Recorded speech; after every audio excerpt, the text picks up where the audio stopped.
Нэг цэцэг эмч байна. Хэрвээ та 12-7 хоногт жирэмсэн бол жирэмсний 2-3 сар руу 5 дахь амарл.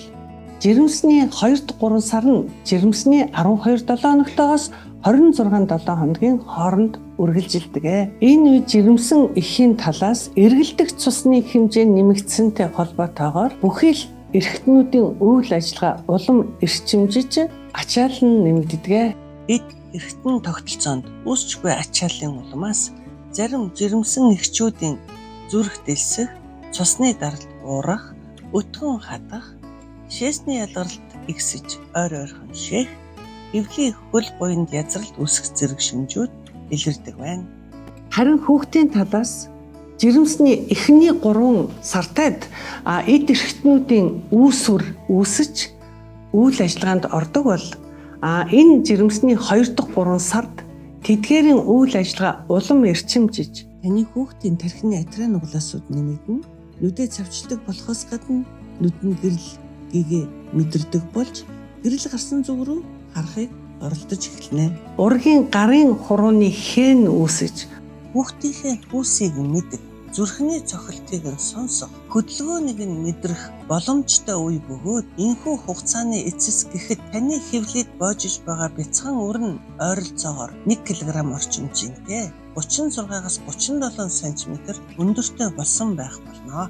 Мөн түнчлэн ургийн биеийн өсөлт хөгжилт нь толгооноос давж хурдцтай хөгжиж бүхий л эрхтнүүдийн хөгжлийн төгсгөлийн шатандаа ордог. Жирэмсний 2-3 сар зайлшгүй хамрагдах шаардлагатай шинжилгээнүүд гэж байдаг. Дэлхийн эрүүл мэндийн байгууллагаас 35-аас дээш насны жирэмсэн эхчүүдэд өмнө нь жирэмсний эрт хугацаанд 2 ба түүнээс дээш удаа зулж байсан, жирэмсэн үедээ янз бүрийн эм тарай хэрэглэсэн, жирэмсний явцад вирусын халдвар авч байсан, чихрийн шижинтэй буюу инсулин эмчилгээ хийлгэж байсан, өмнөх жирэмсний үед удамшлын болон бүтцийн эмгэг өөрчлөлт онцлогдож байсан, тухайн гэр бүлд нь удамшлын эмгэгийн өгүүлэмжтэй жирэмсэн эмэгтэйчүүдийг жирэмсний 2-3 сорилт хамрагдахыг зөвлөдгөө. Энэ жирэмсний 9-өөс 13-7 хоногтод жирэмсний 2 тестэнд,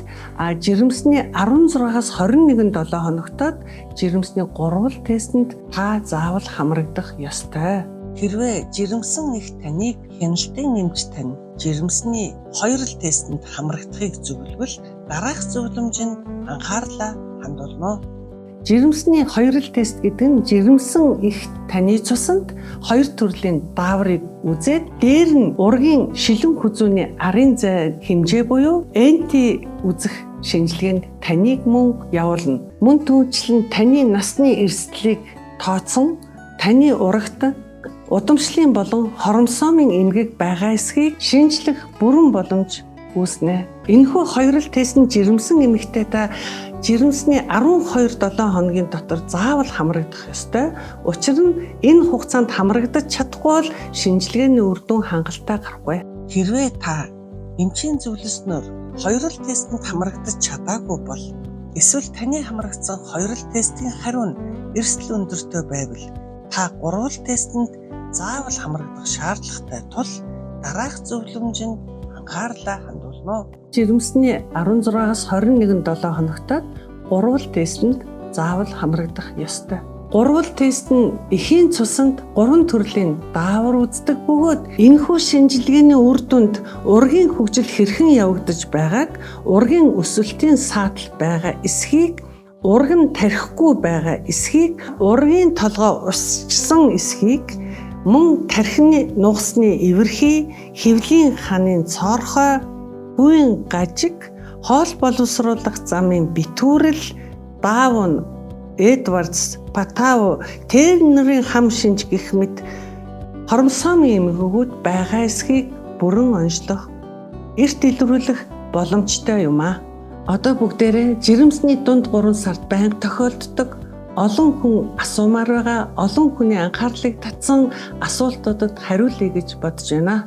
Хэрвээ та анхны жирэмсэн бол таны хүүхдийн хөдөлгөөн жирэмсний 27 хоногт танд мэдрэгдэн, харин давтан төрөгч буюу жирэмсэн бол таны хүүхдийн хөдөлгөөн жирэмсний 18-7 хоногт танд мэдрэгдэх болно. Зарим эмэгтэйчүүд ургийн хөдөлгөөнөөр хэрхэн хянах вэ гэж асуудаг. Тэгвэл ургийн хөдөлгөөний хянах хэд хэдэн арга байдаг.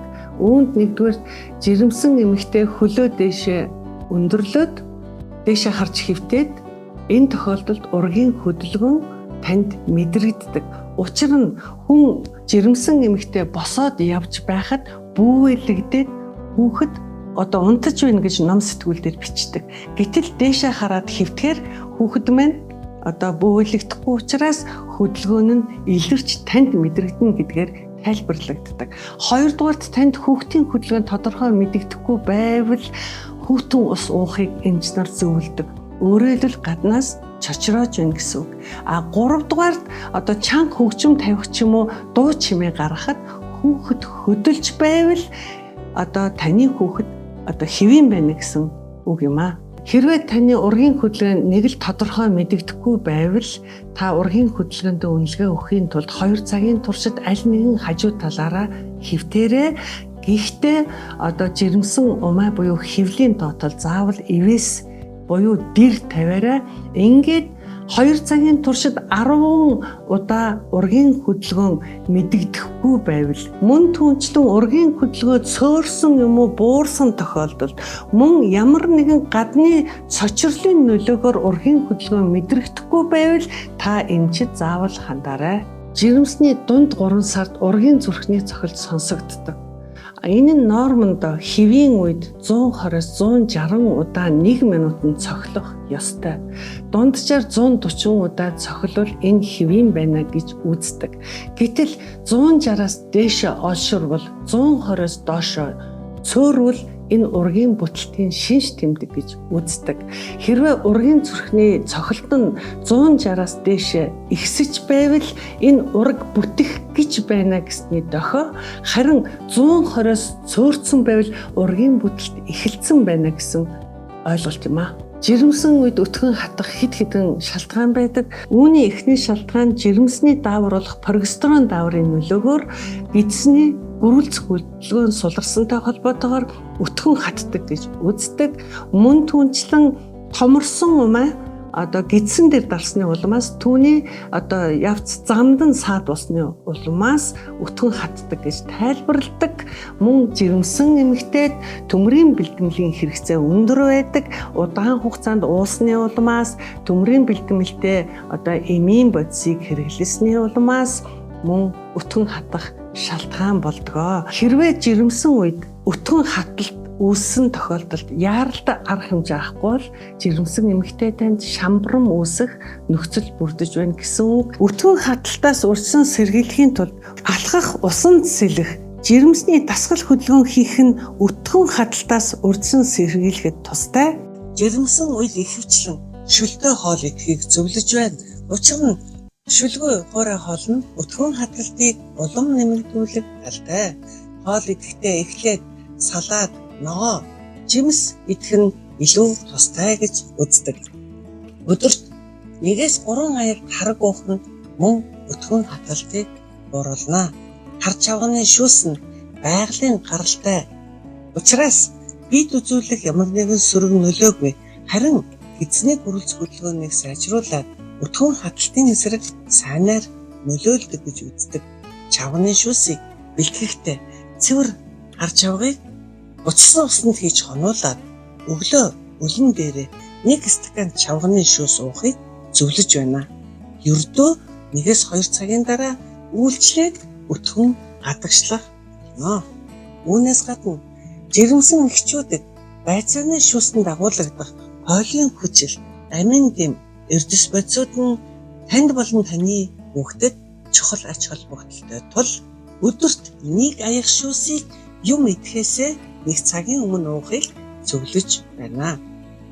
Дүүнчлэн зүсэм нэмдэг, жамц эсвэл ягаан давстай бүлээн ус уух нь эзний гөрүүлзэх хөдөлгөөн сайжруулах, эцэцэвэрлэх, өтгөн хаталтыг бууруулах үр дүнтэй. Дээрх бүх зөвлөгөөнүүдээс гадна өтгөн хаталтаас сэргийлэх, та өөрөө хийж чадах мэдрэлийн цэгүүдэд эллэг хийх аргыг зааж өгье гэж бодлоо. Таны хөлийн ул Буюу хөлний нумын хэсэг нь таны хоол боловсруулах тогтолцоотой салшгүй холбоотой байдаг тул энэ хэсэгт элэг хийх нь өтгөн хаталтыг бууруулах хамгийн зөв арга юм аа. Цай, кофе, хийж үсэн ундаа зэрэг шээс их хүрэгдэг уух зүйлсээс зайлсхийх шаардлагатай. Эдгээр нь биеийн шингэний хөөх үйлчилгээтэй бөгөөд өтгөн хаталтыг улам нэмэгдүүлдэг. Жирэмсэн эмэгтэйд хамраас цус гарах болсон хэд хэдэн шалтгаан байдаг.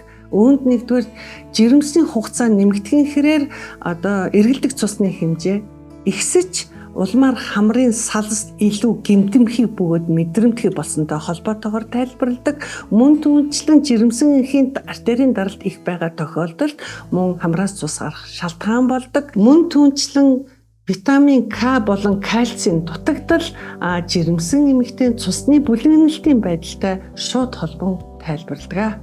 Жирэмсэн үед хамраас цус алдахаас хэрхэн урьдчилан сэргийлэх вэ? Хэрвээ таны хамар байнга битүүрээд танд амьсгалахад бэрхшээлтэй байвал хамрын салстыг байнга чиглэг байлгах хэрэгтэй.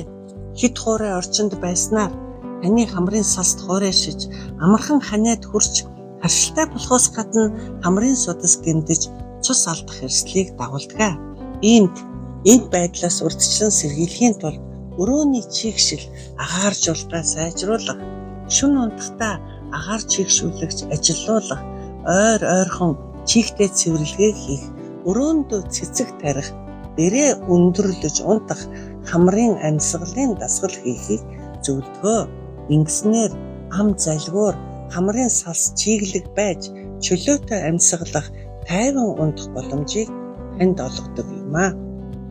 Дээрх аргууд үр дүнгээ өгөхгүй бол зөөлөн үйлчилгээтэй хамар шигшүүлэгч хамрын дусаалгыг хяналтын эмчийн зөвлөсний дагуу хэрэглэж болно.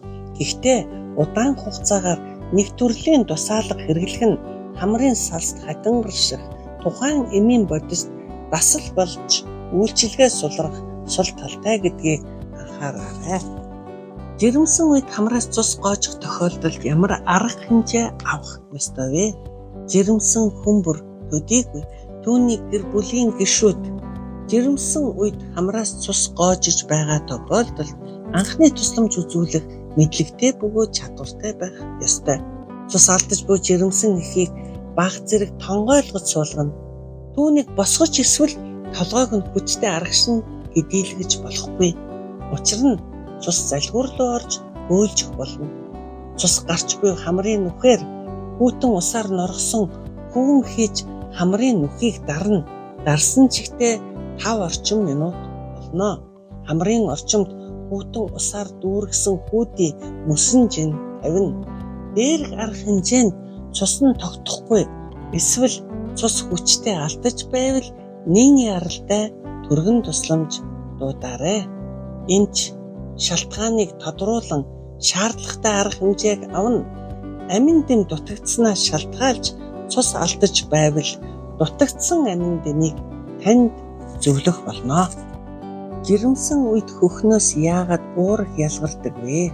Жирэмсэн эмэгтэйд жирэмсэлсний эхний шинж тэмдэг болоод шингэн өнгөтэй уураг хөхнөөс гардаг бол жирэмсний 19-7 хоногтойгоос эхлээд өтгөрөөд тэгээд шар өнгөтэй болсон уураг хөхнөөс ялгардаг юм аа. Энэ нь жирэмсэн эмэгтэйд хөхний сүү бүрэлдэхэд хамгийн их оролцоотой байдаг пролактин даавар ихсэнтэй холбоотой юм аа.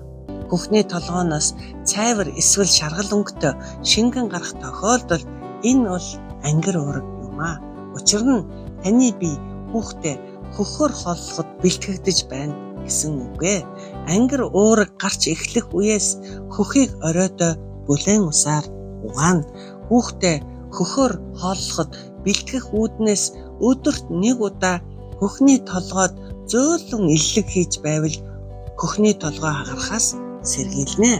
Савн болон спирттэй хөвөн ноотон салфетка зэргээр цэвэрлэхийг хориглоно. Ангир уураг асгарч гоожоод байвал хөхний даруулган дотор хөвөн даавуу хийж шингээж байхыг зөвлөж байна. Үүнийг хуурай цэвэр байлгахын тулд ойрхон солихно хөхөнд халдвар орохоос сэргийлнэ. Жирэмсэн үед хөхнөөс уураг ялгардагтай холбоотойгоор жирэмсний 3 эсвэл 4 дахь сараас эхлэн зориултын хөхний даруулгыг хэрэглэх шаардлагатай. Хөхний даруулгыг зөв сонгож, аягны хэсэг нь хөхийг дарахгүй, шахахгүй, үрэлт үүсгэхээргүй байна. Хэрв хөхний хэмжээ том бол ундаж амрах үедээ заавал даруулгыг тайлж байвал илүү тохиромжтой. За ингээд жирэмсний 2 дахь 3 сарын талаарх мэдээллийг өглөө. Дараагийн видеогоор жирэмсний 3 дахь 3 сарын талаарх мэдээллийг өгөх болно.